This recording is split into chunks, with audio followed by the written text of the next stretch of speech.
Now, it's very clear that Ding feels that Jan is extremely well prepared in a lot of the main lines, and so he wants to take him out of his preparation and into sidelines. Now, I was actually quite critical of this choice at the time when I was watching this live. I felt that it's a little bit of a dangerous choice because I assumed Nepo had looked at a lot of variations that were very sharp and which lead straight forward down a path towards a draw. So the game continues with c5. We get e3 being played, knight to c6.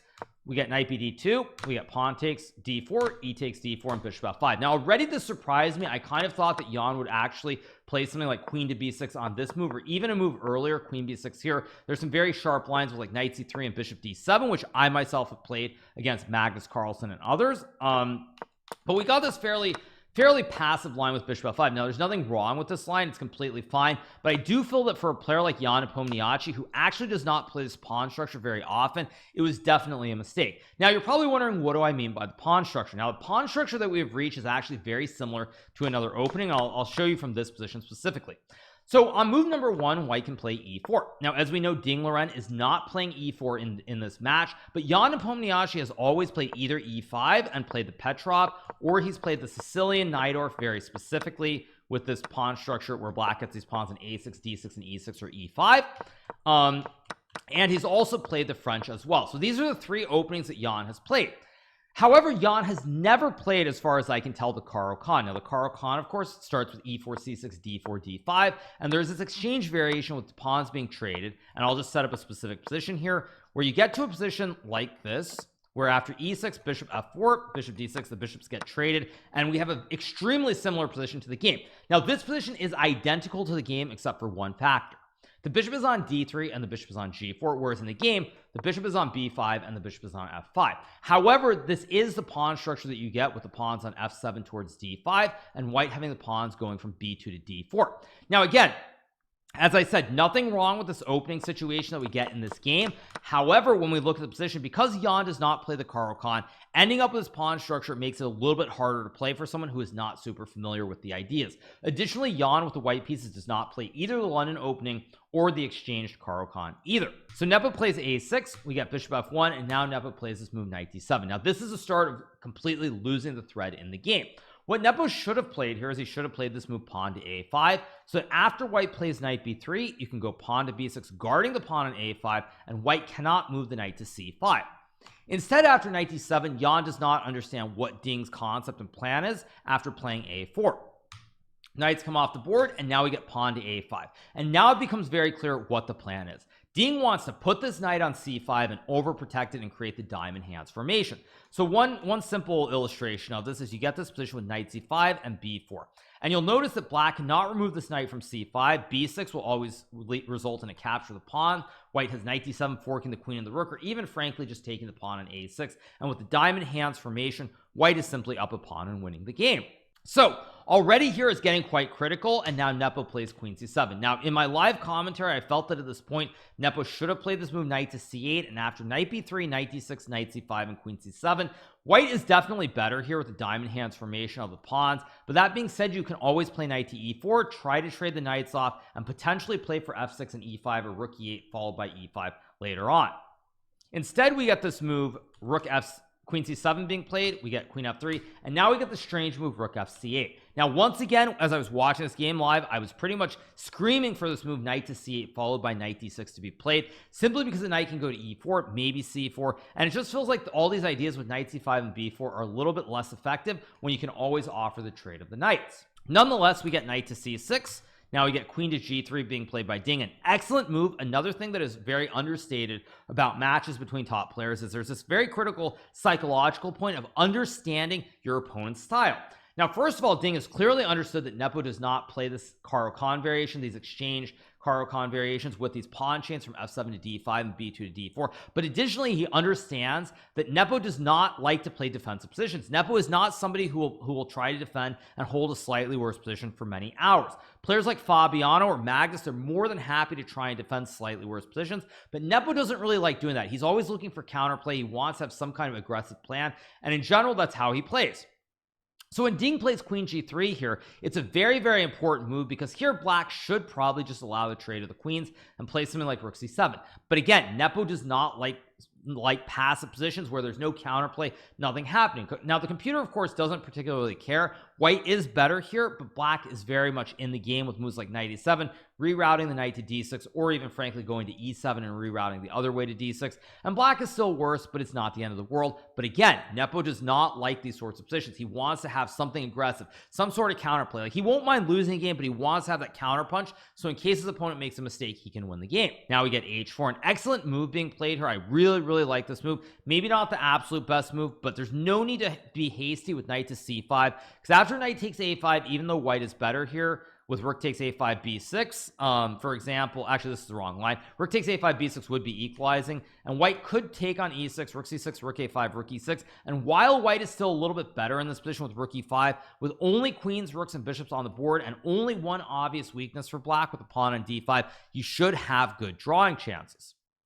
So Ding is not hasty. He plays h4. He shows some great patience to just try to improve his position on the king side. Maybe h5 is an idea. Maybe you just need the square on h2 for the king, but there's nothing wrong with being patient because you can always play knight c5 on a later turn. Nepo plays e5 pretty quickly once again. Now this is a big mistake here, but Ding does not capitalize. Ding plays this move rook b3. What Ding should have played here was this move pawn to d4 to overprotect the knight on c5. For example, if you try to take the pawn, you lose the pony. So after b4, if black plays the e4, white can now play f3 here, trying to break this pawn chain, and it's very hard to play. You've got this great knight on c5, which is also putting pressure on the pawn on e4, as well as the pawn on b7, and I think from a practical standpoint, black is close to loss. Now again, a computer might find some way to keep the game going, but for all intents and purposes, no human would save this position, not even the current world champion Magnus Carlsen. But Ding plays h5 here, because the idea is if black tries to trade the rooks, you can simply take with the pawn, and now the queen and the bishop are under attack. However, this is a big mistake here because rook takes e5 is in fact a good move. Now Nepo did not use a lot of time. He used about 5 minutes before playing bishop c2, and this again speaks to the fact that Jan needs to just sit on his hands and use his time at critical moments in the game. Because if he had found rook takes e5 and played queen to d8 here, black is actually completely fine. Black should never lose the game here. The reason is that when white takes the bishop, you go queen d1 check, king h2, queen h5. If white goes king g1, we have the classic right triangle forced repetition with queen d1 and h5, the classic yo-yo. And if white tries to play queen h3, avoiding the repetition, black takes the pawn with check, and then you lose the knight on the next turn, and with it you're suddenly down a pawn and in a lot of trouble here.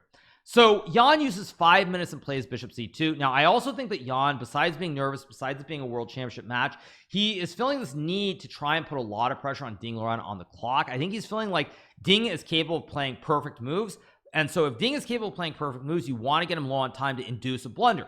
But again, at the end of the day, there are critical moments when you need to sit on your hands and think, and Nepo does not do that.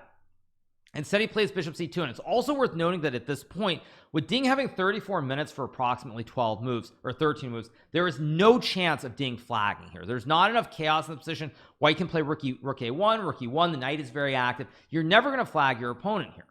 So a very careless choice by Nepo to not use like 10 or 15 minutes to try and find the resource. Instead, he plays bishop c2 right away. So here Ding plays rook c5 after a relatively short think, uses 1 minute. Can't fault him for playing this move. He's getting a little bit low on time, doesn't really see a concrete win, so he plays this move. Now that being said, queen to e1 is winning, and the reason is now if black plays bishop d3, you can simply take the pawn on f7 and bring the knight to this great e5 square and create a great bastion. One example is say queen b6, rook a1, a5, knight e5. If black goes a4, you take, again, more pyramids, a check, and you win the rook here. And if black tries to play a move like rook to e8, for example, you can simply go queen c1, queen to a3, going after the pawn, and this bastion in the center is incredibly powerful. So Ding plays rook c5. I don't fault him for this move. We got queen c1 check played. Now here queen takes c3 is the best move, and after rook takes c4, you simply go queen d2 with the idea of queen d1 check. Again, the right triangle plays, and black should be okay according to the computer. But again, Nepo at this point trying to move fast, put pressure on the clock, so we get queen c1. Ding plays d5 here after a 20+ minute think. He does not find rook b7. Also worth noting here, rook b7 wins because now if you go queen b2, after takes knight g6 check, forking the king and the rook. If you take the knight, I take the bishop, I move the queen back to b1 after rook b8, and it's game over. Additionally, if you move the king to g8, I can simply take, and when you move the bishop, there are many ways to win, but probably the simplest is just go knight e6, threatening checkmate in 1. So Ding plays d5 after a very long think, and Nepo uses all of 2 minutes 2 minutes on move number 41. He gets an extra hour on the clock and he instantly plays a2, which just loses on the spot. Now in this position, this is winning for white here. However, black can play a move like queen to e1 and try to keep the game going. If white plays d6 here, now you have queen to e2, threatening the pawn on h5, and after white plays f3 and you go queen e3, white should be winning here after rook takes a3, but again, it's only 2 pawns, and with queen c5 hitting the pawn on h5 and the rook on a3, it's not completely over. Instead, Nepo plays a2 instantly, and now after queen c7, you can effectively resign. White is threatening to make the checkmate in 2 with knight g6 and queen takes g7. So if you play like a1 queen, I go check, you take the knight, and then I go queen g7, checkmate. So Nepo has to move the king to h7, and now we get knight to g6, threatening checkmate in 1 once again. Nepo plays rook g8, stopping the mate, and now after queen to f7 here, Nepo has to resign the game because now the whole purpose behind this pawn push to d5 is made very clear. If black plays a move like queen to g5, for example, you sack the queen for the rook, and after king takes queen, there's rook a8 check. If you go to f7, I have rook f8 checkmate, knight guards the rook, pawn covers the squares, and it's checkmate. And if you go to h7, I have rook h8, which is also simply checkmate with this pawn on h5 guarding the knight on g6. The only other option you have here is to take the knight, but after pawn takes bishop check, king h8, queen takes rook, king takes rook, and rook a8, this is also checkmate. King simply has no squares available, and it's game over. So after queen to f7, Nepo resigns the game, and with that, we have a tied match once again. The score is 3-3. What do you want me to say about this game? I think what I will say is I think that in general, when I've been looking at the preparation, the approach, it's very clear to me that Nepo has done a lot of very heavy lifting in the main lines of various openings, but it seems like in some of these sidelines, perhaps the thought process or the choices haven't been the absolute best, and maybe Ding can actually win some games if he keeps playing these sidelines. I think also for Nepo, he has to find a way to control his nerves. He cannot be playing all these moves instantly. He's made too many instant moves in several of these games now, which have cost him. He might have lost this game no matter what today, but in game 3 specifically, if he had not been moving instantly, I don't think he would have lost that game. So for Nepo, he's got to control his nerves. For Ding, we're seeing that Ding is bouncing back from adversity 2 times now in this match, where it seemed like he could have been down and out. So he's showing great resilience, and he's back in the match. It's anyone's ball game now with the match 3-3. I also think it's worth noting that the former world champion Vladimir Kramnik had a very important statement. He said that in this match, he expects there to be a lot of twists and turns that could go back and forth, and we are definitely seeing that. And so I felt like Nepo had kind of stabilized after winning yesterday, but after seeing the game today, it's very clear to me that it's a complete toss-up. I don't know what I'm talking about. I'm overvaluing Nepo's opening preparation relative to the general practicality of certain moves, decisions, time usage, etc. So anyone's ball game, and we'll have to wait and see what happens.